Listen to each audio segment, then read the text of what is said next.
गुरुदेव, मेरा प्रश्न यह है कि जब कर्म का तीव्र उदय आता है तो आत्मा अपने परिणामों को नहीं संभाल पाती और उस कर्मोदय के अनुसार उसका विभाव रूप परिणमन हो जाता है। तो जब फल देने की उस कर्म की बारी आती है तो आत्मा ने तो अपना पूरा प्रयास किया कि उस कर्मोदय में अपने परिणामों को संभाल सके, लेकिन वह संभाल नहीं पाई, तो उसका फल उसको उसी मात्रा में मिलेगा या उसकी जो फल जो है वो कम हो जाएगा? तो क्या है महाराज?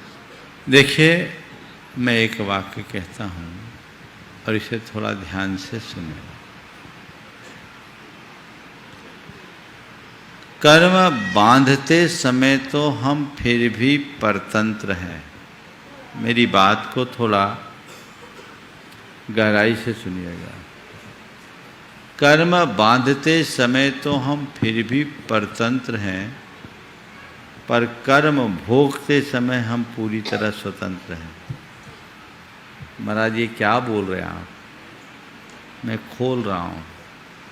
कर्म बांधते समय हमने जैसा परिणाम कर लिया वो कर्म बंधेगा, हम चाह करके भी नहीं बच सकते। मेरे जैसे भाव हुए वैसा कर्म बंधा, यानी हमारे भावों से कर्म बंधा। कर्म बांधते समय हम परतंत्र हो गए। लेकिन कर्म का जैसा उदय हो वैसा ही मैं भाव करूं ये जरूरी नहीं है। यदि मेरे अंदर मोह भाव या राग भाव होगा तो मैं कर्मोदय के बहाव में बहूंगा, और मेरे भीतर ज्ञान भाव होगा तो मैं कर्म के प्रवाह में तटस्थ बना रहूंगा। और यही ज्ञानी की पहचान है। अज्ञानी कर्म को भोगता है और ज्ञानी कर्म को जानता है।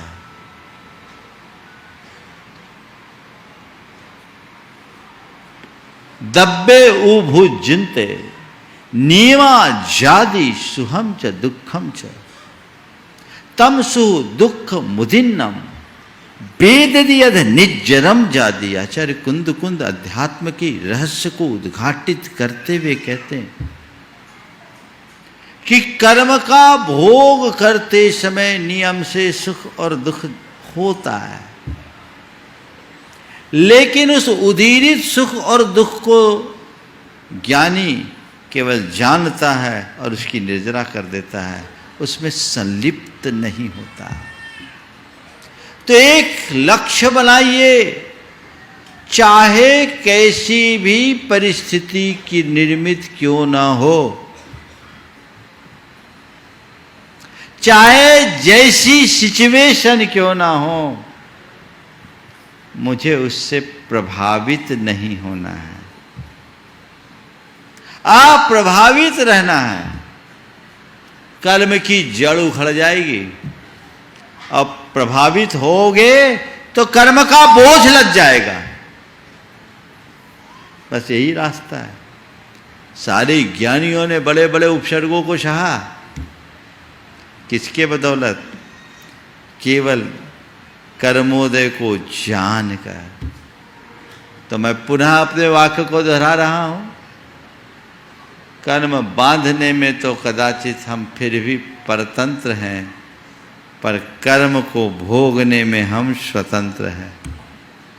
तो हम कर्म बांधे नहीं, कर्म को भोगे नहीं, कर्म को जानने का अभ्यास करें, तो कभी नया बंध नहीं हो सकेगा और हम अपने जीवन को पतित और कलंकित होने से बचा भी सकेंगे।